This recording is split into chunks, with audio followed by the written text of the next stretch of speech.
From Hollywood, it's time now for...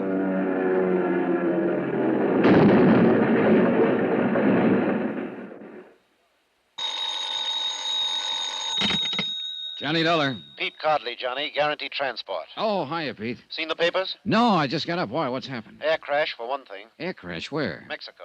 Flight 6, Aztec Caribbean line, Mexico City to Havana. Crashed in the mountains 10 minutes after takeoff. 7 passengers and a crew of 3. Survivors? The way it sounds, none. Oh, tough. How do you come into it, Pete? We underwrite a company that handles flight insurance down there. 3 of the passengers bought policies at the airport.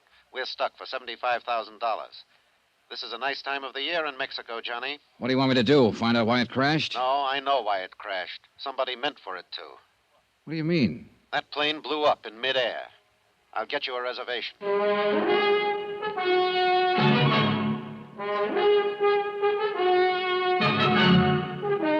Tonight and every weekday night, Bob Bailey in the transcribed adventures of the man with the action-packed expense account, America's fabulous freelance insurance investigator... Yours truly, Johnny Dollar.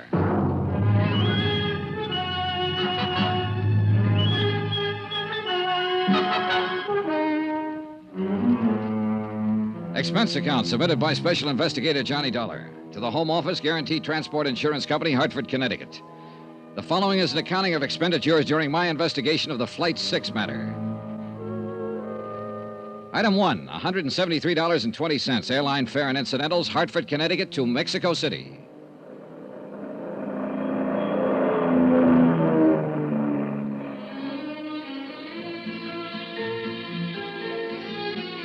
I checked my baggage through customs and started making inquiries, and more inquiries, and then some more.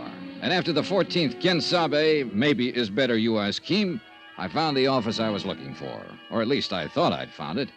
The flowery Spanish title on the door translated roughly into Inspector General of the Department of Civil Air Transport. But when I opened the door, I wasn't so sure. Come in, Jack. Make yourself to home. Oh, I'm sorry. I was looking for You found him. That's me. Don't let the big words on the door fool you. I'm all there is. There ain't no more. So come in. Shut the door. All right, thanks. Is your name Dollar? That's right, Johnny Dollar. Macklin here. Macklin. One-time mongrel from the south side of Chicago. I got a wire from your office. Said you'd be in on Pan Am Flight 12. Pull up a chair and squat, will you? All right. Or what were you expecting? Spanish grandee with a white silk shirt, a black silk tie, and a second cousin on the cabinet? Well, maybe. At least I wasn't figuring on a South Side Mick with a 17th century desk and a cotton sweatshirt. Well, now, here's what little dope we've got on the crash. Most of it you probably know already. I left on 20-minute notice. All I've seen is one newspaper item. I can use a lot more. Well, you won't get much more out of that report. We got a crew over at the wreckage around 2 hours ago. Survivors? No, he didn't have a chance. That crate is scattered over 10 acres of mountainside. Didn't catch fire, though, so we might turn up something or other. Oh, I got a good man in charge up there, Juno Romero. You'll meet him later. I'm sending another jeep up there in a few minutes, and you can go along if you want. Thanks, I will. My company figures sabotage. Any chance they're wrong? Could it have been accidental? Equipment failure, personnel failure, something like that? Well, if I thought so, I'd be up there at the wreck myself. That'd be my kind of job, but this one's different. You know, it's detective work, your kind of job. And Gino Romero's. Now, he talks as soft as a girl out of finishing school. Looks a little like one, in fact. But underneath it, he's as sharp as a tack and tougher than an old boot full of nails. What actually happened when the plane went down? All I've heard is that it blew up in midair. That's right. Well, a few Indians were the only ones who saw it. They were burning charcoal up on a slope at about 9,000 feet. They were watching the plane circle, gaining altitude. Then one big flash, the tail blew off. Pilot didn't have a chance. He rode it straight into the side of the mountain. The tail? That sounds like the baggage compartment. That's the way I figure it. An explosive of some kind, a time bomb smuggled on board before the takeoff. I'm covering that angle from this end. I'm rounding up every one of the baggage gang, the maintenance crew, anybody who had a chance to get near that plane before it left the field out there. And what have you found out? Well, so far, nothing. We're trying to check back, too, on the individual passengers, the plane crew, trying to find out who might benefit by having any one of them dead. Well, I guess that'll be your angle, too. Yeah, at least as far as insurance is concerned. Well, there were 3 flight policies issued, and the names are in the reports here. Yeah, I know. I've got them. The Home Office gave them to me, along with the names of the beneficiaries. I haven't talked to any of them yet. I figured that you know how to go about it better than I would. And there's another possible insurance angle, and that's the cargo. You know if there was anything valuable on board? Worth destroying for the insurance, you mean? No, it was done by somebody who deliberately set out to kill one of the 10 people on board that plane. And who didn't mind killing 9 others to get that one. It was premeditated, cold-blooded. Now, you get him, Johnny. Get him for me, and then just leave me alone with him for about... Come in. One of you is Senor McLean, Inspector General del Departamento Yes, Civil. that's me. What can I do for you, Jack? They will not give to me any information, Senor McLean. Not the police, nor the airline office, nor Oh, any. who are you, and what information do you want? I am Ramon de Lagos, Senor, and I am here... De Lagos? Wait a minute. That's the name of one of the... Yes. Look, are you related to Maria de Lagos? My wife. She was on the plane. Now tell me, please, what news do you have? Have you reached the scene of the crash? Yes, we have. 2 hours ago. And what did you... Is there any chance... I'm sorry, there were no survivors. No. Oh, no. I'm sorry, Senor de Lagos. It is too terrible. I didn't know you were here in the city, or I'd have let you know right away. I sent word to your office in Havana. I have been here for 6 weeks. Maria came for a visit only a few days ago. Now... I know, it's a rough deal. I am sorry. Oh, this is Johnny Dollar from the States. Senor. How do you do, sir? He's here to investigate the cause of this thing. What is the use, Senor? It will not return life to the dead. No, but I don't like to see a murderer get away with it. A murderer? Then the rumors are true. The plane was destroyed deliberately. It is hard to believe that anyone would... Senor McLean, what arrangements are being made? The bodies will be brought down to the Federal District Hospital, and I'll see that you're notified. Gracias, Senor. No, let's see. I believe your wife's brother, Don Serrano, is staying at the Hotel Regis. Yes, he is. But I am at the Monte Casino. Don Serrano and I are not friendly. I see. All right, senor, then I'll contact you at the Monte Casino as soon as I have word. You are very kind. And again, I'm sorry. Yes, that is all one can say. Adios, senores. Know anything about him, Mac? Well, only what his wife filled out on the flight form. He's Cuban, residence and business address Havana, in the export game. And you know, of course, that his wife was one of the 3 people who took out accident policies. But naming a brother, Don Serrano, as beneficiary. I wonder why. Well, that's one of the 6 dozen questions you can ask when you start prowling. Look, I hate to rush you, Johnny, but I ought to start that jeep up the mountain. I'm ready anytime. I'll let Gino know you're coming. And you check with me if you want anything. You'll have full cooperation from the federal police and the government. And to repeat just one thing, Johnny. Yeah, I know. Whoever did it, get him. Check.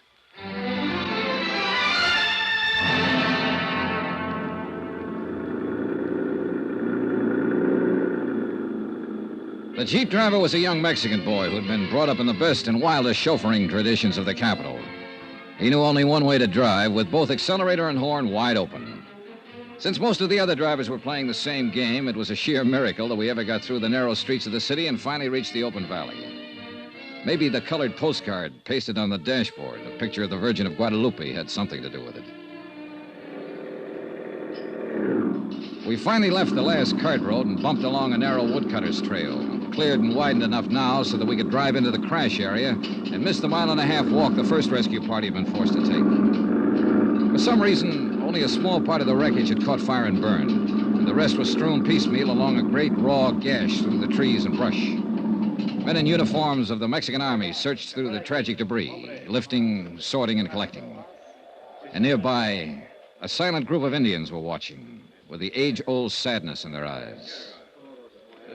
You are Senor Dollar, no? Yes. Gino Romero, senor. Oh, glad to know you, Gino. It's a terrible thing, no? Yeah. Any ideas yet? Not of importance, but it's certain nowadays. It was caused by one explosion which has occurred in the baggage compartimento. Véngase. Come on. We have found many pieces which can be identified, can be known which part of the plane they are in before the crash. I see. Toward the front, these pieces are more large, but in the back, near the tail, they are very little. Oh, here, you look. These are pieces of the baggage, muy pequeño, very tiny. Oh, yeah. The crash itself wouldn't have done this. It had to be an explosion. Seguro. And look, it's burnt a little, each one of these pieces, but these more big ones from the seats of the plane, they are not burnt. Here, you smell these ones. Hmm? Yeah, I see what you mean. Either dynamite or nitroglycerin. Was dynamite. We have found little tiny pieces of red paper from the wrappings on the sticks. Was dynamite. Any idea how much? How big a charge? One of the soldados, Pascual, who have used much explosive, is think maybe 30 or 40 pounds. Light enough to be put on board in a piece of luggage. It's going to be tough, Gino. Plenty tough to. They're bringing out the bodies. The Indians set up a low, wailing dirge. And one of them tapped softly on a native drum. A wordless terror before the ancient mystery, death. One by one, the bodies passed us, borne by the silent soldiers. Madre de Dios, may they find peace. Then, for the first time, I noticed the girl, standing alone some distance away, watching without expression as the stretchers passed her. She was young, blonde, and beautiful. Not conventionally so, but beautiful as a young animal is beautiful. And she looked very much out of place. You are observing the señorita, no? What's she doing up here? ¿Quién sabe? She's strange, that one. Always she's look for danger. She's what you say, the daredevil. What is like she's always have the charm. Death has never find her. So perhaps she has come here to look on his face. Do you know who she is? Pues sí. She's American. Her name is Marvel Terrence. Marvel Terrence. You have heard of her, senor? I'd heard of her, all right. And I'd wondered what kind of a girl would have a first name like Marvel. And now I knew, partly at least. And I planned to find out a whole lot more. 3 of the people who died on that plane had taken out flight policies. Maria de Lagos was one of them. The other 2 were men, both of whom had named as beneficiary Marvel Terrence.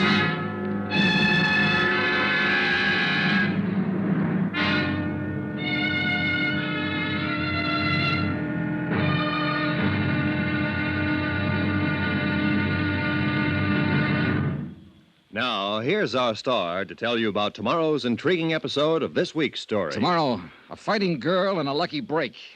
And then murder cancels the score. Join us, won't you? Yours truly, Johnny Dollar.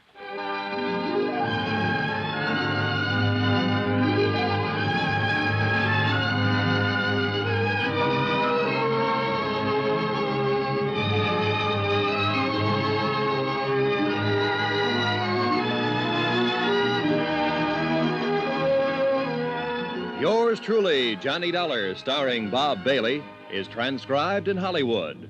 Written by Les Crutchfield, it is produced and directed by Jack Johnstone. Be sure to join us tomorrow night, same time and station, for the next exciting episode of Yours truly, Johnny Dollar.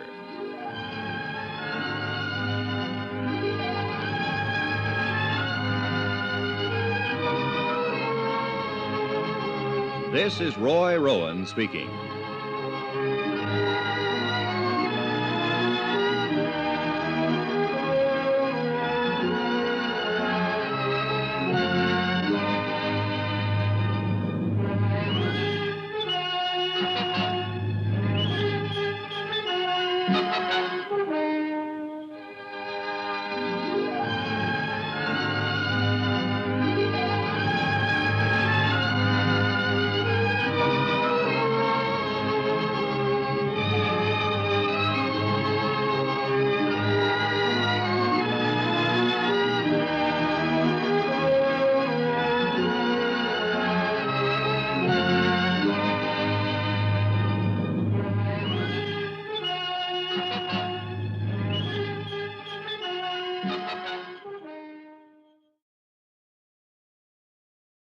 From Hollywood, it's time now for... Johnny Dollar here. Go ahead. Macklin, Johnny. Is Gino around? Yeah, he's over across the slope at the moment. They're getting the bodies out of what's left of the plane. Well, how does it look? Anything new? Nothing we hadn't already guessed. It was an explosion, all right. Dynamite in the baggage compartment. Probably put on board in a piece of luggage. Well, that figures. I've run into something down here in the city along those same lines. What do you mean? The ground crew remembers one of the baggage handlers acting strange before Flight 6 took off last night. A man named Ramirez. What do you mean strange? They say he had one suitcase that he wouldn't let any of the other handlers touch. Put it on the plane himself just before takeoff. Hey, you know anything about tigers, Mac? Tigers? I'm about to tangle with one.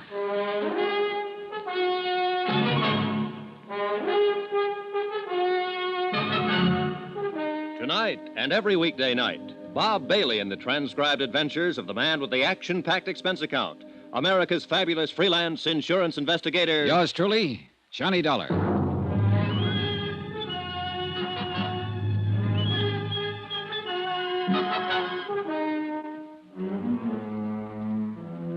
From Special Investigator Johnny Dollar, location Mexico City, to the Home Office Guaranteed Transport Insurance Company, Hartford, Connecticut. Assignment, the Flight 6 matter. Expense account continued.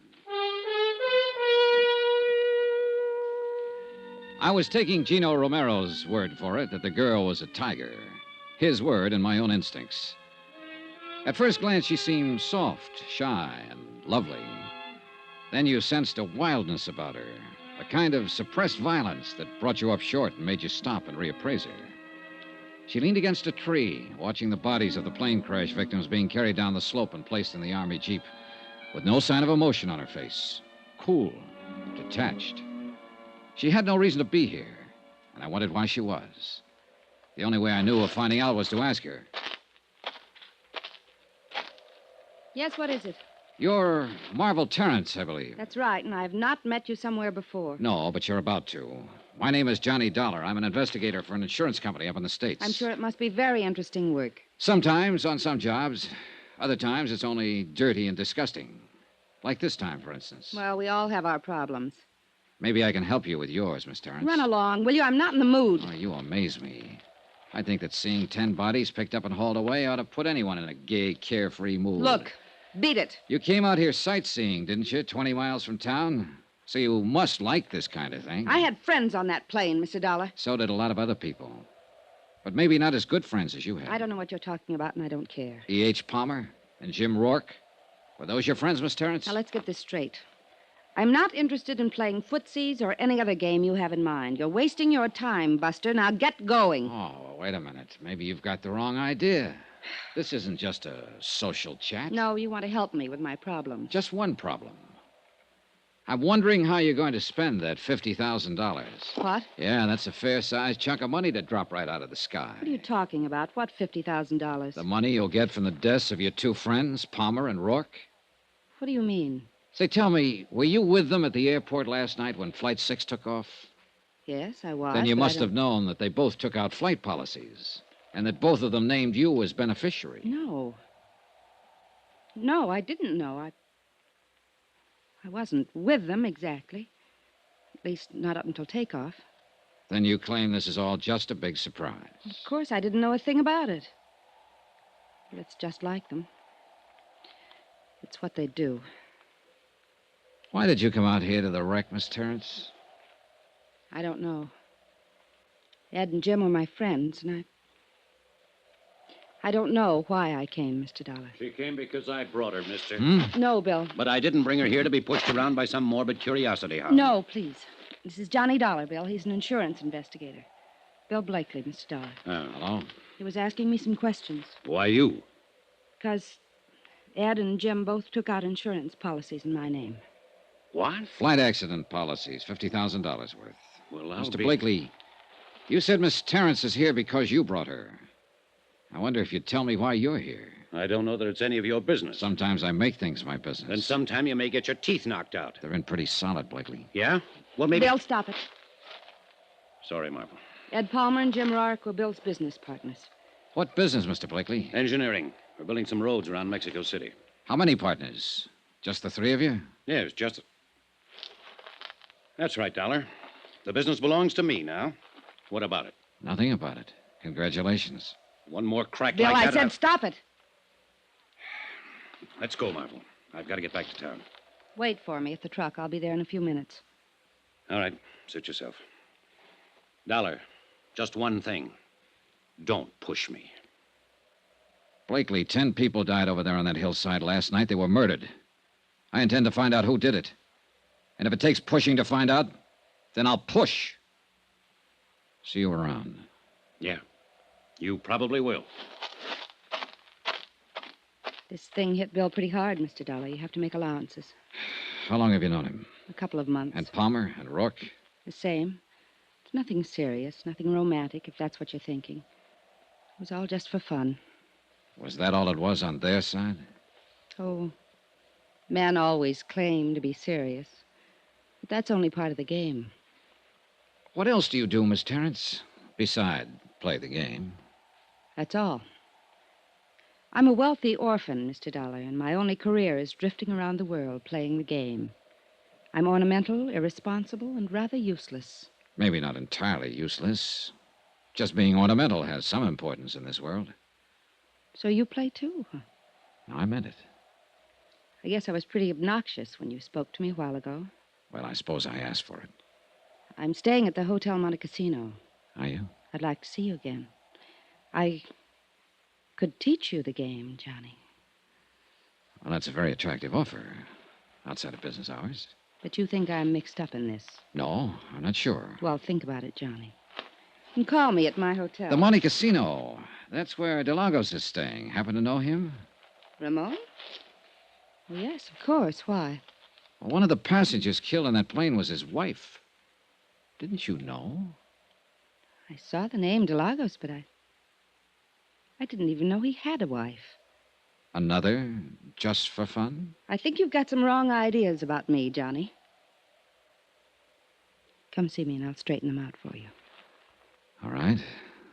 I will. And something else. You'll find it out anyway, so I may as well tell you. Tell me what? I had reservations on Flight 6, too. I was going over to Havana for the weekend. I canceled out at the last minute. I see. Maybe that's why I came out here. To see for myself. I'm not afraid of death.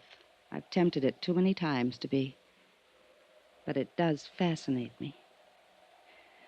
I stood there watching and thinking. Could have been me being carried down that slope. Except for luck. Why did you cancel out at the last minute? I was talked out of making the trip. By whom? Bill Blakely. I watched her swing down the slope, lithe, erect, and lovely. A strange girl, with an air of aloneness about her. An air that I felt would be with her even in a crowd. Strange, but also compelling. Exciting. She might be involved, or she might not. I didn't know. But I was sure of one thing. In either case, I was going to see her again.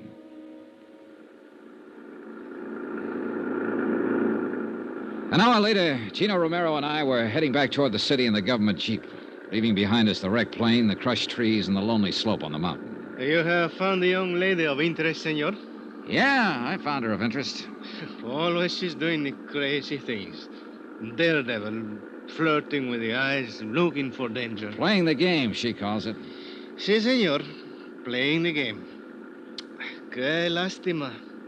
It is too sad that 10 persons are not be playing the game now anymore. Oh, it's all right, Gino. I'm not that much under her spell. ¿Qué dice? If she's guilty in any way, I'll pin it on her just as quick as the next one. Oh, but I did It's not all right, mean that... forget it. No, I do not think she's guilty. It is not a thing she would do, and she does not need the money. She's very rich. Do you know that? Everybody says so. Well, that's what I mean. It's worth checking into. Es posible, but I still do not think she would do such a thing. It is too terrible. And she's too beautiful. Maybe I ought to give you the advice, Gino. Before the beauty of a woman, senor, we are all as brothers, like Senor Blakely. I see he will look very disturbed. Yeah, he did get a little hot under the collar. What do you know about him, Gino? Almost nothing. He's come here for 3 months now, making the road. And his partners, Palmer and Rourke, who were killed in the plane crash. What do you know about them? The same. Nothing. They all arrive together. Always they work together, play together. Then along came Marvel Terrence. True. They were all rivals for the senorita. And there is one thing. What's that? They have the building for the machinery outside the city, the warehouse, you call it. What about it? In this warehouse, they keep much dynamite.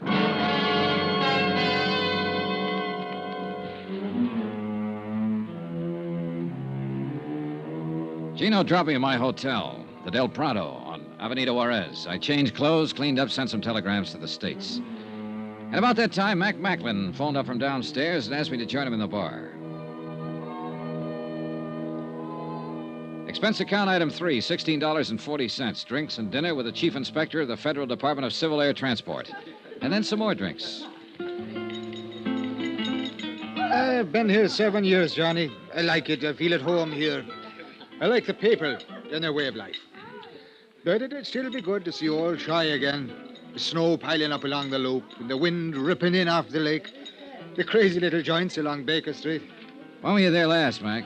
1932. Oh, then you're about due. Well, why don't you take a couple of weeks and fly up there? No. Too much water under the bridge, Johnny. Too many little wars here and there in the world since 32. And too often McMacklin was flying in them. On one side or the other. Oh, what of it? Well, Uncle Sam frowns on that kind of thing, Johnny, so we've got a sort of an understanding. I stay the heck away, and he forgets about me. I see. I've got no complaints, actually. I'm doing all right here, but sometimes I sure do get homesick for the old town. Of course, it's probably changed so much that Oh, yeah, yes. Con permiso de telephone, Senor McLean. Oh, thanks. I plug it in. Hello, yeah? What?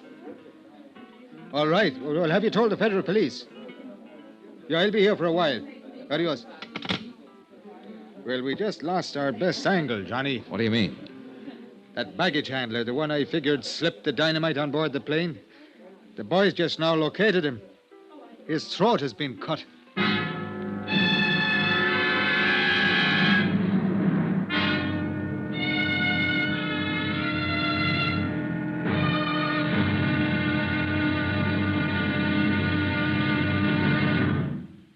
Now, here's our star to tell you about tomorrow's intriguing episode of this week's story. Tomorrow, a bereaved relative lies. A frustrated lover comes up fighting. And a lovely lady in the case just vanishes. Join us, won't you? Yours truly, Johnny Dollar.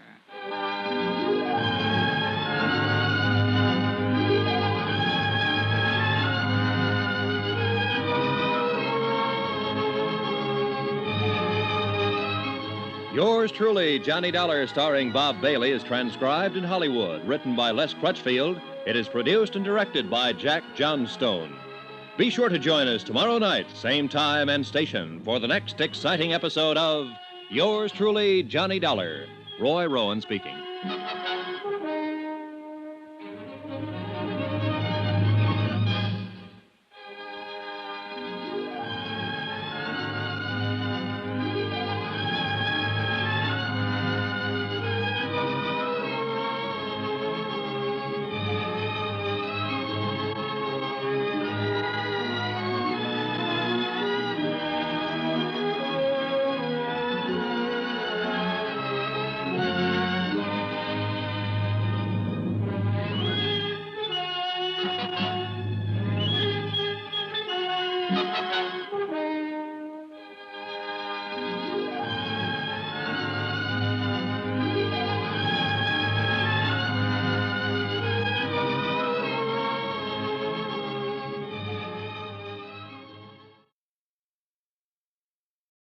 From Hollywood, it's time now for Johnny Dollar. This is Don Serrano de Almeida y Pico. Oh? We have not met, Senor Dollar. No, all right. I've been sure to remember the name. Don Serrano. Oh, wait a minute. You're Maria Delago's brother. That is correct. I was planning to call on you this morning, Don Serrano. Well, that will not be necessary, Senor, since I am taking the liberty of calling on you. I am downstairs in your hotel at this moment. Oh, I see. I believe I may be able to cast some light on the unfortunate tragedy which overtook my poor sister and the other passengers of that ill-fated airplane. Do you know something that hasn't come out? Rather a great deal, Senor. I know the crash which resulted in the deaths of 10 innocent people was the evil work of a diabolical maniac. Yes, well... A product of the warped mind of a scheming, worthless, unspeakable dog, a sneaking, money-hungry snake, a scurrilous, unprincipled... Don Serrano. Si, Senor. Come on up.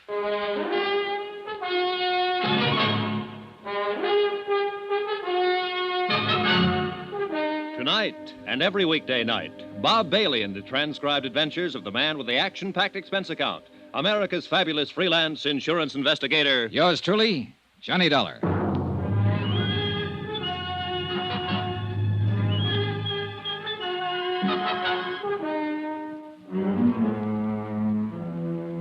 From Special Investigator Johnny Dollar, location Mexico City, to the Home Office Guaranteed Transport Insurance Company, Hartford, Connecticut. Assignment, the Flight 6 matter. Expense account continued. Item 5, $3.90, room service. Breakfast for myself and a pot of coffee for my visitor, Don Serrano de Almeida y Pico, I think. He was a thin, straight man with a small goatee and the face of a hawk. Stiff, formal, unbending. A classy grande type from an old school long out of business. And a man of much suppressed violence and hate. Once upon a time, senor, there existed a gentleman's code for the settlement of such matters as this. The duello, as it was called. But we are living now in lesser and more decadent times. A man is no longer permitted to kill his enemies. He must suffer interference by the police, the Civil Air Transport Department, the government. And even special investigators from the States, huh? Is that what you mean? I was not speaking personally, Senor Dollar. You are as much a victim of the times as I am. Well, it doesn't seem to be irritating me as much. More coffee, Don Serrano? Gracias, no. Perhaps it is because you have not lost your dearly beloved sister, senor. Oh, maybe. In that, at least, you have my sympathy. But let's get to the point. You've done quite a lot of talking about wanting to kill somebody, but I'm still not too sure who or why or what. It is very simple, senor. Not to me. Suppose we start at the beginning. As you like. But who can ever say what is the beginning of anything? All right, then let's be arbitrary about it. Let's start 3 weeks ago when your sister Maria came here from Havana to join her husband, Ramon de Lagos. I believe you said Ramon had been here for a month at that time on some kind of a business deal. A business deal? Do I look like a fool, senor? Oh, now, let's stick to the point. Women. That is his business, senor. Women with money. Then a week ago, Maria wired you, said she was terribly unhappy, and asked you to come at once. And when you got here, she told you what was the matter. She said Ramon was carrying on with an American girl named Marvel Terrence. A Jezebel, senor. So you took over. You got Maria an airline reservation back to Havana on Flight 6, the one that crashed, and told her you'd handle Ramon. Oh, she was putty in his hands. He lied to her every day since they were married, and she always ended up by believing him. I told her in the beginning he was interested only in her wealth. Which amounts to how much? Oh, much. Even after Ramon's foolish dissipation over the last few years. What happens to her estate now? Half of it she was permitted to dispose of as she wished.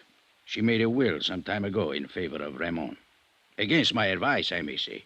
What about the other half? Now, that reverts to me, senor. Oh? It is a matter of family tradition. Who managed your sister's estate before Ramon came into the picture? I did, senor. And quite profitably. I did not waste my energies on illicit follies and ludicrous intrigues. All right. Night before last, then, you took Maria to the airport and saw her off on the plane. Si. What was she planning to do when she got back to Havana? Was she going to divorce Ramon? My sister was a very pious woman. May she rest in peace. Her religion would never permit such an act. I see. And, of course, there was the matter of family tradition. Oh, naturally. Did Ramon go to the airport with you? I had not seen Ramon since the night before, nor had Maria. We had quarreled violently over his disgraceful conduct. Did Ramon know that his wife was taking Flight 6? I informed him the night before. Did you or Maria see him at the airport? Oh, no, senor. He was much too clever. He managed to keep out of sight. Then how can you be sure he was there? Senor Dollar, who else would be so vile as to place an explosive on board the plane? Oh, well, now I can follow your reasoning, but... The matter is self-evident. Well, look, I'm afraid we need more than self-evidence, Don Serrano. The problem of evidence is your responsibility, senor. I have told you who committed the deed. No, you've told me who you suspect. Do you doubt my word? Not as far as it goes. Sure you won't have some more coffee? No, gracias. Do you happen to know this girl, Marvel Terrence? By sight, I mean. She has been pointed out to me. Mm-hmm. Did you see her at the airport? Si, I did. I was under the impression she was going to leave on the plane, but after it departed, she was still in the terminal. Did you notice her talking to anyone before the takeoff? Yes, to some American, I believe. Red hair, stocky build, about 35. See, he would fit that description. Blakely. Did you see her talking to anyone else? Any of the baggage handlers or the ground crew? I'm afraid I did not notice. Is it important? It could be. Well, thanks for your information, Don Serrano. My only concern is to see justice done. I'm sure it will be. And now suppose we take a look at what you didn't tell me. Senor? The fact that Maria took out a flight accident policy for $25,000 and named you as her beneficiary. Well, I considered it a mere whim of my sister's. But the way things turned out, it was a pretty valuable whim, wasn't it, Don Serrano? For you, I mean. Senor, are you implying... I'm implying that Ramon wasn't the only one with a motive. Wasn't the only one who will profit by Maria's death. You'll do pretty well yourself. Half her estate and $25,000 cash. That's not a bad deal. I should kill you for such an insult. You'd like to, wouldn't you? You're very big on this killing business. That's how you planned to handle things with Ramon, wasn't it, as soon as Maria went back to Havana? It is only what he deserves. And now you're trying to use me to do it. That's why you came here. You don't care about justice. All you want to do is get Ramon. He is guilty. If he is, Don Serrano, I'll find it out and I'll pin it on him. But if he isn't, I'm not going to be pushed into framing him. So you can take these dirty, underhanded insinuations of yours and you can... Get out, Don Serrano. Expense account item 6, $12.60. Taxi fares in and around Mexico City. I checked with the federal police first. They had their best men working on the murder of the baggage handler at the airport. And so far, they'd turned up nothing. They didn't have a single lead. I went through their files on the other 7 people who died on the plane. Nothing. The 2 pilots and the stewardess were Cuban and apparently had no close friends or enemies in Mexico City. 2 of the passengers were Brazilians and were only traveling through en route from the States. And as far as the other 2 were concerned, there seemed to be no motive. So it came right back again to the 3 I was already working on. Maria de Lagos and the 2 business partners, Ed Palmer and Jim Rourke. The 3 people who'd bought flight insurance policies. And that left me with 4 possible suspects. Ramon de Lagos, Maria's husband, Don Serrano, her brother, Marvel Terrence, and Bill Blakely, the partner of Palmer and Rourke. I checked with Inspector Mocklin, but he'd made no progress. With Gina Romero, no progress. I tried to reach Blakely, but he hadn't shown up at his office. I phoned Marvel Terrence and got a reluctant agreement from her to meet me for lunch. I waited for her at the Vendôme for an hour. She didn't show up. Finally, at 1 o'clock, I went to her hotel. Oiga, mozo, traiga el equipaje del cuarto número 85. Ahorita vaya. Ándale, pues. Si, senor. What can I do for you? I'd like to see Miss Marvel Terrence. I wonder if you... Miss Terrence. Que señorita tan bonita, tan hermosa. Yeah, well, if you'll... She's the most beautiful woman where I ever stay at this hotel. Yeah, she's pretty gorgeous, all right. Would you mind Sometimes telling... I think everybody in the world is in love with this señorita. All day long, it is one man after another which call up to talk to Miss Terrence. Well, would you ring her and tell her I'm 2 waiting... times so many calls we get on the switchboard while the señorita is live here. That's very interesting. And now would you You must please- forgive me, amigo. When I think of Miss Terrence, I lose all sense in my head. All right. You're forgiven. Now, if you... What is it you wish, senor? Will you ring Miss Terrence and tell her I'm waiting down here in the lobby? Immediately, senor. Your name, please? Johnny Dollar. Johnny... D-O-L-D-O... How do you spell it, please? D-O-L-L-A-R. L-A-R. Gracias. I will tell her at once that you... Sacre nombre. I had forgot. Forgot what? She's not here no more, senor. What? She has checked out of hotel at 11 o'clock this morning. Expense account item 7, $2.10. Lunch at the Monte Casino Hotel, alone. I was sorry she'd skipped. I guess I was secretly hoping Marvel would turn out to be in the clear. But if she were, then why run out? It didn't add up. I paid my check and started to leave the dining room. And at the entrance, I ran square into a man I was planning to see later in the day. He didn't seem very happy about it. Senor Dollar. How are you, Ramon? It is a pleasure to see you again, senor. And I'd now, like to if talk you'll to you a excuse couple of me. minutes. Come on, let's step into the bar. But I have a most important engagement, senor. Oh, this is important, too. I understand you're a friend of Marvel Terrence's. Si, it is my honor and pleasure. Well, she's checked out of the hotel here. Do you know where she went? Oh, senor, I do not discuss the private affairs of my friends. Oh, knock it off, Ramon. This isn't a tea party. 10 people have been murdered by an explosion aboard a plane. One of them was your wife, remember? I cannot help you. I know nothing of Miss Terrence's plans, and now... I if talked to you your will brother-in-law this morning, Ramon, Don Serrano. He tells me you're the one who put the explosive on board the What? plane. It is a lie. He seemed pretty certain of it. He tells me you stand to inherit half of your wife's estate. Then he is better informed as to the details of the matter than I am. I do not know what happens to the estate, senor. He seems to think you wanted to get your wife out of the way in order to have a free hand with Miss Terrence. Don Serrano, as you may have noticed, is a bigoted and jealous old fool who thinks only of money. He knows better than that. What do you mean? Maria was different from the women of your country, senor. She understood such matters as my friendship with Miss Terrence. And accepted them? Except such times as Don Serrano goaded her into being foolish, yes. It is a difference of the Latin temperament, senor. I see. Then there was no trouble between you and Maria. None of importance. The trouble was Don Serrano. He has hated me from the day of our marriage, because from that moment on, he no longer had any control over Maria's fortune. If you wish to discuss this further, senor, I will be happy to do so later, but I must leave now. Con su permiso. I watched him hurry out of the hotel. I had no real reason to stop him and no authority to. On sudden impulse, I crossed the lobby to the public phones, called the Hotel Regis, and asked for Don Serrano de Almeida y Pico. Don Serrano had checked out. No forwarding address. I called the Del Prado and asked for Bill Blakely. Mr. Blakely had checked out. No forwarding address. I left the phone booth and hurried back to the desk. The clerk was very sorry. Ramon de Lagos had checked out earlier in the day. No forwarding address.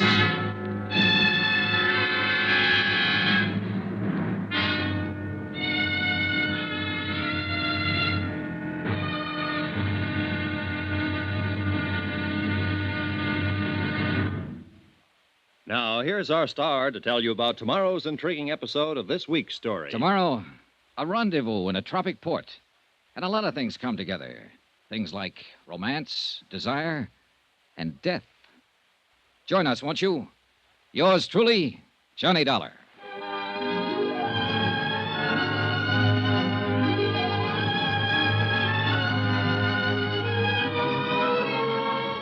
Yours truly, Johnny Dollar, starring Bob Bailey, is transcribed in Hollywood. Written by Les Crutchfield, it is produced and directed by Jack Johnstone. Be sure to join us tomorrow night, same time and station, for the next exciting episode of Yours truly, Johnny Dollar. Roy Rowan speaking.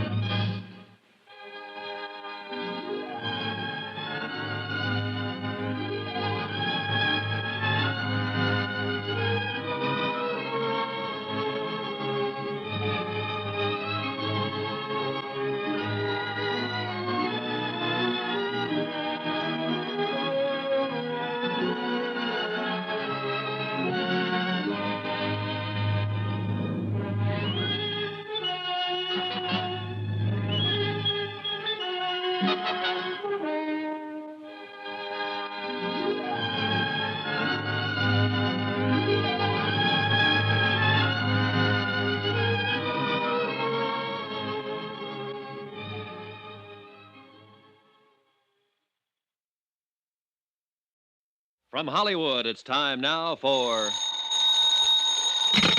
Johnny Dollar. Inspector Maclean's office, Gino Romero. Oh, Gino. What did you find out? Did you locate any of them? Beneficiaries of the crash of Flight 6? Si, senor. It was an affair most simple. A matter of making a telephone call to the airport. Then they've left Mexico City. Si, senor.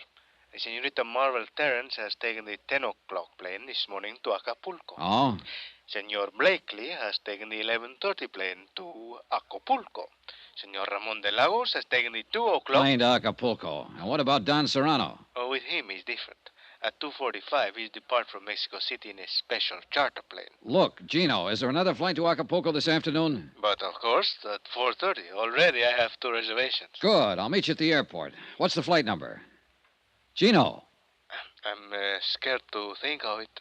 This one is also called Flight 6.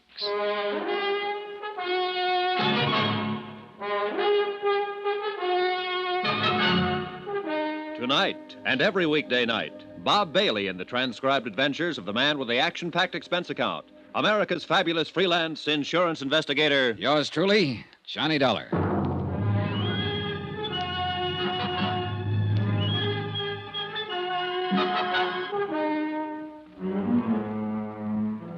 From Special Investigator Johnny Dollar, location Mexico City, to the Home Office, Guaranty Transport Insurance Company, Hartford, Connecticut.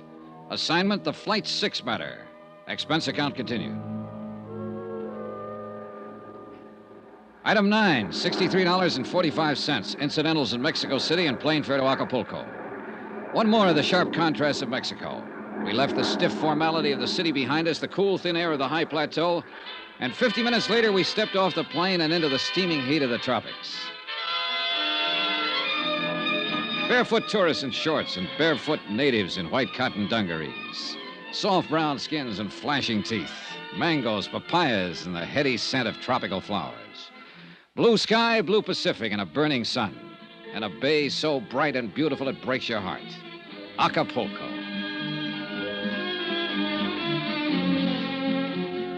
Gino Romero of the Department of Civil Air Transport knew his way around. So I waited for him while he checked his contacts, airport police, custom agents, limousine drivers. And in a few minutes, he'd made his rounds and rejoined me in front of the terminal. It is an affair most simple, senor. A merely matter of ask the question and listen to the answer. What did you find out, Gino? Senorita Miss Stearns is stay at the Hotel Los Flamingos. So? Senor Blakely is also stay there. Ramon de Lagos is go to the Hotel Caleta.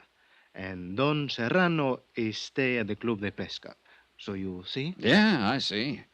All right, Gino, let's get going. And where we are going is to the... We'll put up at the Los Flamingos. That is what I'm expect.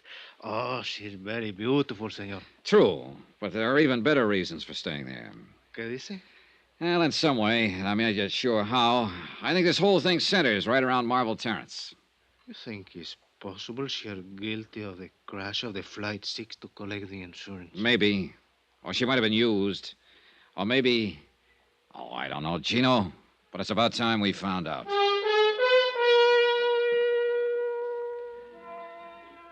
Expense account, item 10, $1.50. Limousine fare from the airport to the hotel. The Flamingos is built on a point near the far end of the peninsula, set on a headland high above the white smother of surf below. And there, just before dusk, with the western sky a yellow blaze of glory beyond the far rim of the Pacific, I found her. She was sitting on the open terrace by the edge of the cliff. And once again, she was alone. Sit down, Johnny. Thanks. I suppose I should be surprised, but I'm not, really. I guess I rather expected you. Well, then wasn't it a waste of time to run away from Mexico City? I've always run away, I guess. And most of the time, I imagine you've been followed. Or maybe I wanted to face you here, where it's so beautiful. Where perhaps you'd be able to understand me a little better. Is that what you want, Marble? To be understood? Doesn't every woman? I thought it was more often the man. And usually it's his wife who doesn't understand him, isn't it? I see this isn't going to be just a social chat. Oh, I doubt if it could ever be just a social chat. Not with you. Now, you've got too much impact for that. A compliment? That's a fact. There's no place else in the world with sunsets like the ones here. Every evening. It's like there's another land way off there in the west. It's a strange, bright, golden land. And it keeps calling, coaxing. Only in a little while, it'll disappear. And everything will be dark off there in the west. Maybe you do understand me, Johnny. Maybe that's why I'm half afraid of you. Another reason I ran, maybe. I can be a fool, easy. Sort of hereditary defect, you might say. Oh, that's a common affliction. Rarely fatal. Rarely doesn't help. Once is enough. You know something? When I die, I want to be buried up there in the middle of a sunset. It'd be kind of lonely, wouldn't it? I think I've always been lonely. Do you know I haven't a single living relative in the world? Not one. I was 14 when my parents were killed in an auto accident. I stayed in a boarding school, and the bank handled the estate. When I was 21, they turned it over to me. And since then, I guess that's not what you want to know, though, is it? Not exactly. Want to tell me about it, Marvel? No. As a matter of fact, I don't. I don't even want to think about it. It would be better if you would. For whom? For me? I doubt it. I feel dirty, Johnny. Telling wouldn't change that. It might. Anything I'd tell you would be only suspicion, not fact. What in? Unless, of course, you're expecting a confession. Do you have one to make? No. But you know who caused Flight 6 to blow up and why, don't you? No. I can make a guess, that's all. Like to tell me that guess? You'll find out soon enough, Johnny, and I'd rather it didn't come from me. 11 people have died, Marvel. I know. 10 on the plane that crashed, and the baggage handler who was murdered later, and You whoever... don't have to remind me of it. I couldn't forget it if I wanted to. I told you how I felt. Now drop it, Johnny. All right. I didn't know. That's all I can claim. I just didn't know. What do you mean? Nothing. Look. It's dark out there now. And sunset's gone. There's always another one. I wonder. Have you ever met Don Serrano, brother-in-law of Ramon de Lagos? No, but he was pointed out to me. Did you see him at the airport the night Flight 6 was blown up? I don't remember. I don't think so. Did you see Ramon? No. Did he know you'd canceled your reservation that night? He didn't even know I had one. Have Ramon and Bill Blakely ever met? Yes, they met. And detested each other on sight. Well, that's understandable in view of the circumstances. Oh, I guess, but why are people like they are? Did you arrange for Blakely to follow you here? I didn't tell anybody I was coming. He was a good guesser. So was Ramon and Don Serrano. I know. They're all here. Why? They don't even know me. They don't want to know me. Not in any real way, but they're here. Oh, yeah, they're here. And I think you ought to tell me what you know, Marvel. Tomorrow, maybe. Not tonight. Let me have just one night, Johnny. All right. Take me to dinner. Dance with me. Laugh with me. Give me just one evening. Will you, Johnny? Sure. And thank my lucky star for the chance. You're sweet. I'm saying it now, without any strings. No matter how things work out, I'll still mean it. You're a sweet guy, Johnny. Give me time to change.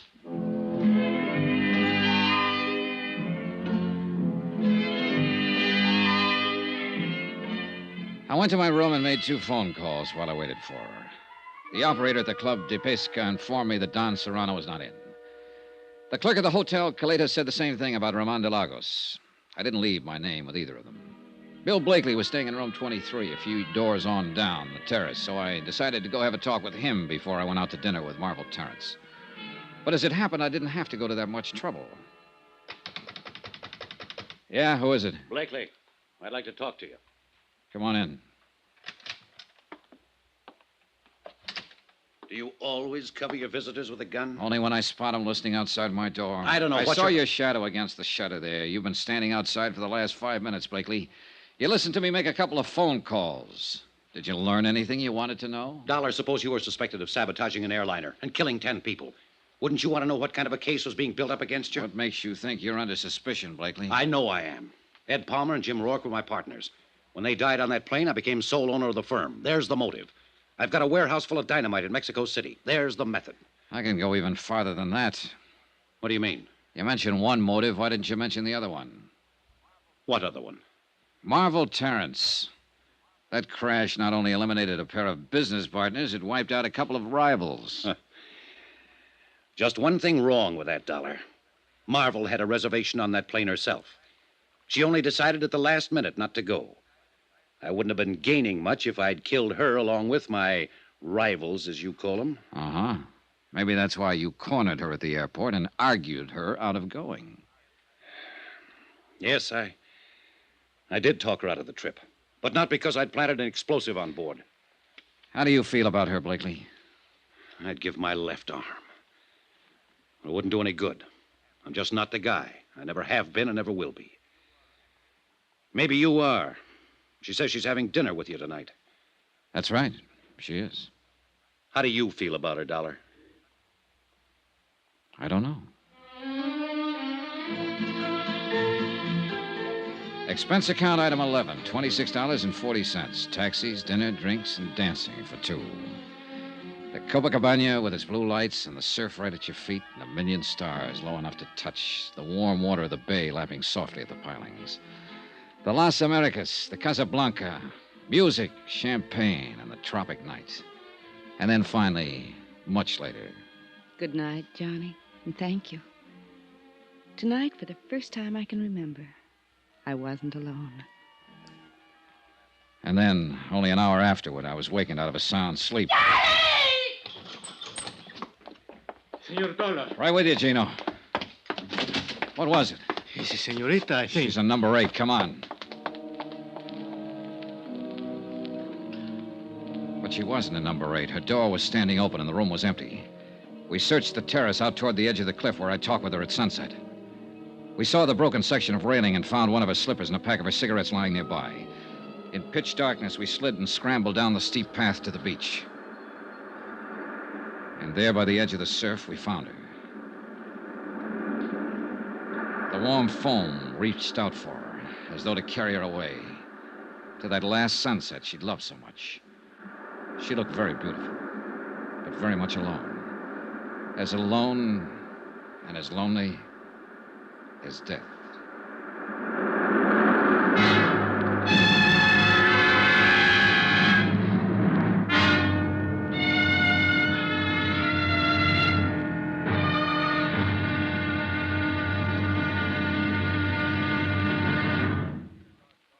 Now, here's our star to tell you about the final intriguing episode of this week's story. Tomorrow, a desperate killer is cornered and strikes back in a deadly counterattack. Final showdown. Join us, won't you? Yours truly, Johnny Dollar.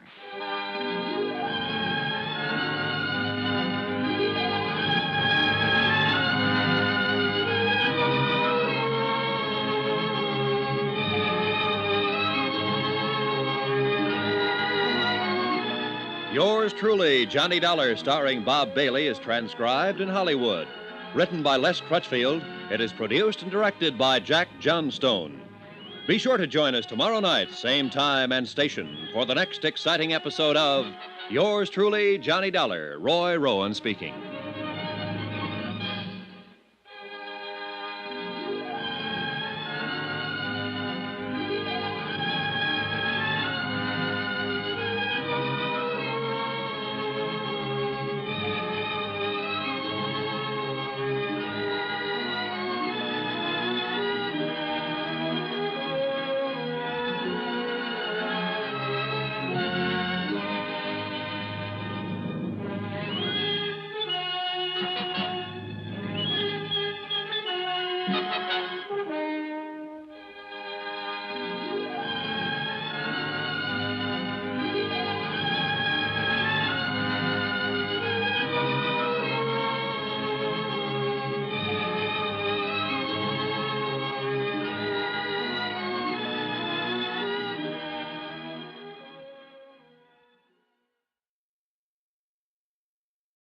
From Hollywood, it's time now for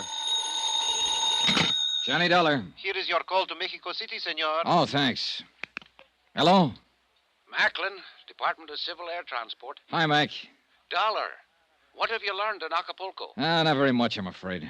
But you said you were following the girl down there, Marvel Terrence. Yeah, and a few others who might have had a hand in the explosion aboard Flight 6, beneficiaries of the insured on that flight. What others? Ramon de Lagos, whose wife died in the crash. Don Serrano, her brother. Bill Blakely, whose business partners were aboard. Well, have you and Gino learned anything from them? From the girl? Not yet. But you said she might know who caused that explosion aboard the plane. Right, and she promised to talk. Well? Your little helper, Gino, and I just pulled her body out of the surf down below the hotel here. Johnny. Murder? Yeah.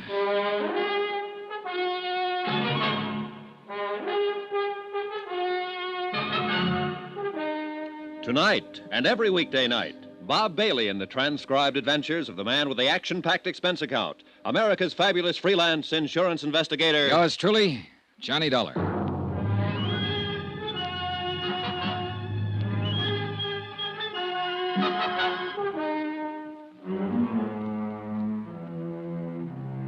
From Special Investigator Johnny Dollar, location Acapulco, Mexico, to the Home Office Guaranteed Transport Insurance Company, Hartford, Connecticut. Assignment, the Flight 6 matter. Expense account, final page. Item 12, $1.80 for the phone call to Mac Macklin in Mexico City. I had to get Mac out of bed to tell him what had happened. That Marvel Terrence had been murdered. That somebody had silenced the girl around whom the whole case had seemed to center, since Flight 6 had exploded in midair 3 nights before and carried the passengers and crew to their deaths. Mac was shocked and offered any additional help I might need. But he had no new information at his end, and it was obvious now that any answers would have to be found right here in Acapulco.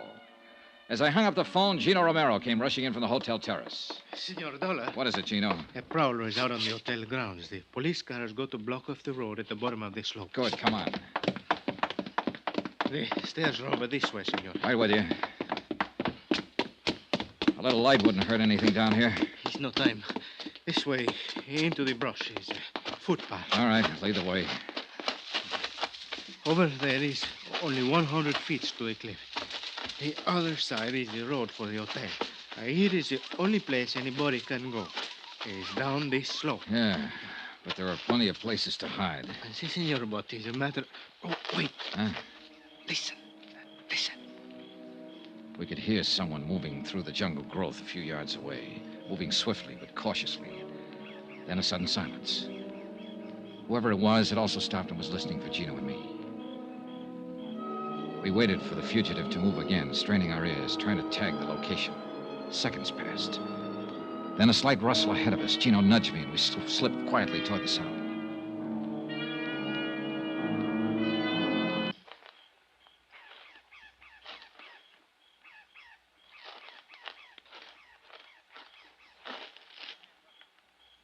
Get your hands up. Well. Buenas noches, Senor Dollar.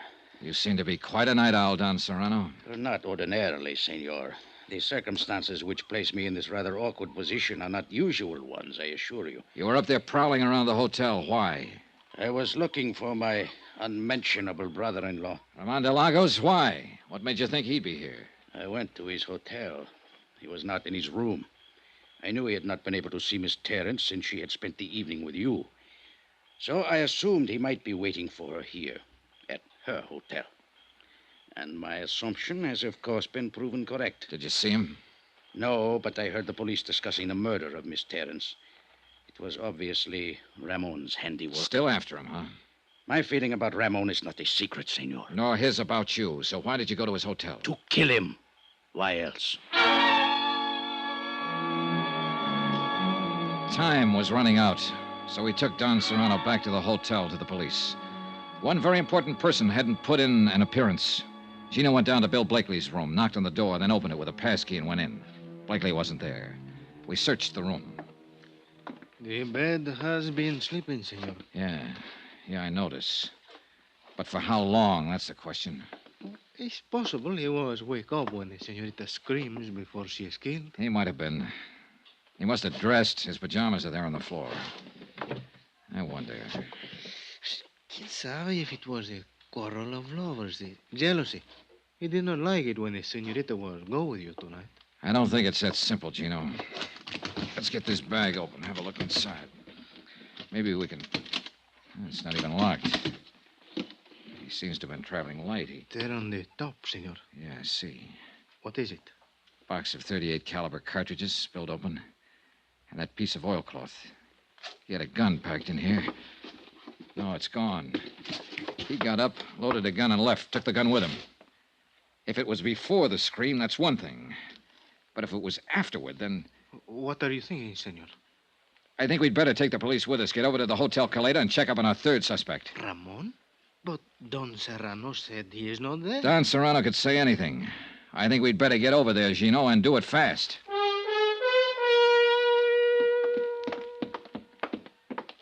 The clerk said room 34. That's the second door down. See. Let's go.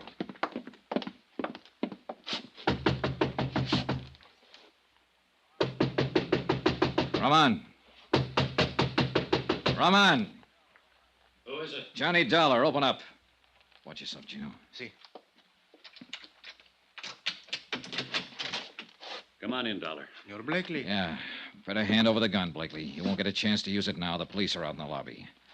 Okay. All right, thanks. Ramon didn't show up, huh? I wish he had. That's all I was asking, just one clear shot at him. Are you sure he's the one who killed her? Sure enough. Did you see him? No, but he's the one. She was scared of him, Dollar. She told me earlier in the afternoon, before you got down here to Acapulco. Told you what? She said Ramon had followed her here from Mexico City, that he'd been acting strange. She said she was glad I was staying at the same hotel, that she didn't want to see him or talk to him. Yeah, it figures all right. It checks with what she said to me last night. If she'd only given me a little more to go on. She was a real great kid, Dollar. The greatest as far as I was concerned. Yeah. As soon as I realized what had happened, I loaded my gun and came here to wait for him. I figured he'd try to get back to his room. But he didn't show. It's too bad. She was a real great kid. And I'd have died for her if she asked me to. I loved her. She was the... Mira, ahí está, there he is. Come on, Gino. Si, senor. Ramon had been spotted. He started to enter the hotel, saw the police, turned and ran. He was armed with a pistol. He'd fired a shot at one of the police officers and then jumped over the balustrade and disappeared into the dark curve of Caleta Beach. The police cars quickly threw a cordon along the bayfront street and blocked off both ends of the stretch of shoreline. For the moment, Ramon was trapped somewhere on that beach. He'd tipped his hand now, and he was desperate and dangerous, and he had a gun. Gino and I went out on the beach after him. There's many places to hide here. Not for long. They'll have some more police here within a few minutes. Come on. It's maybe better we wait, senor. I do not think Ramon is planned to be taken alive. I can still see that girl, Gino, lying at the foot of the cliff. Si, senor. I remember. Espérate. What is it? There by the water is... No, I am wrong, senor. It's only a boat pulled up on the sand. Yeah, it's a paddle boat. Well, I think it's better maybe we separate, senor. I look in the pavilion, the cabañas. You stay close by the water. In this way, we'll have him between us. good idea, Gino.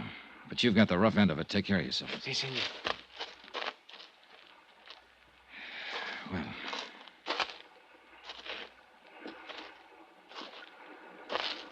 not much cover along the shoreline here. Do not move, senor. Do not make a sound. Well, Roman.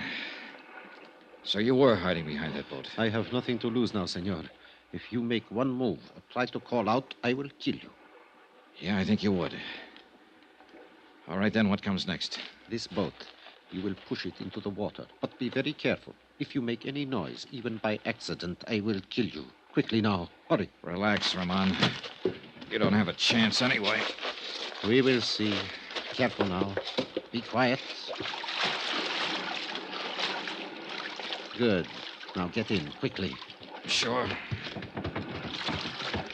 Take the paddle, head out across the bay, and be very quiet, or I will kill you. All right, Roman. You're just wasting your time. They'll have a police launch out here within 10 minutes. I do not think so. They will not know. Quiet! Quiet! One more sound from that paddle and I will shoot. Marvel Terrence. Why did you kill her, Ramon? She made me crazy. So beautiful. And with so very much money. I thought she would be most easy once Maria, my wife, was dead. Then it was you who blew up the airliner in order to kill your wife and have a clear field to go after Marvel. Marvel did not know I was married, and Maria was going to tell her. So you sabotaged a plane and killed her, along with 10 other innocent people. And what happened tonight? Did Marvel turn you down? She said she was suspicious of me, and she was going to tell you about it in the morning. And she said she was falling in love with you. She made me crazy. I wish you had got back into that hotel, Ramon. I wish you'd got there before I did, while Bill Blakely was still waiting for you with a loaded gun in his hand. Be quiet and paddle faster. We must get farther up the coast in order... What is that? Police launch. What did you think? I told you didn't have a chance. No, they could not get here so soon. Well, I forgot to mention the fact that they'd already phoned for one. And then they do not know yet we are out here. Good. Keep paddling. Quickly. He half turned his head to look back toward the launch. I took a chance and swung the paddle. His shot went wild, and he didn't get a second try. I caught him back of the air, and he dropped like a log.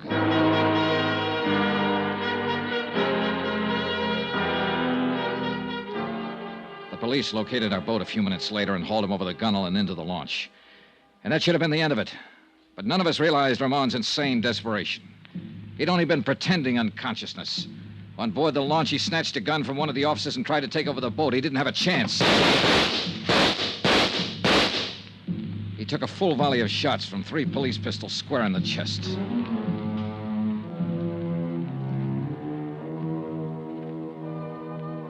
Expense account item 13, $312.20. Hotel and incidentals in Acapulco and Mexico City and plane fare back to the States. Expense account total, $608.10. End of expense account, end of report. Remarks? I'll never see another sunset now without thinking of her somewhere out beyond it. I hope she doesn't feel alone anymore. Yours truly, Johnny Dollar.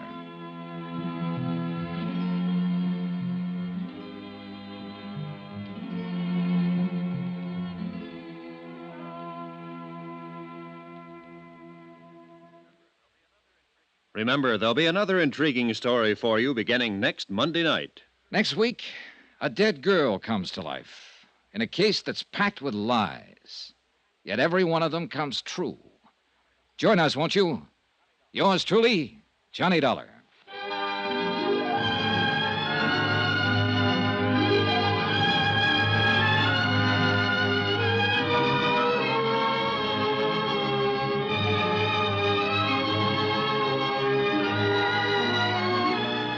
Yours truly, Johnny Dollar, starring Bob Bailey, is transcribed in Hollywood.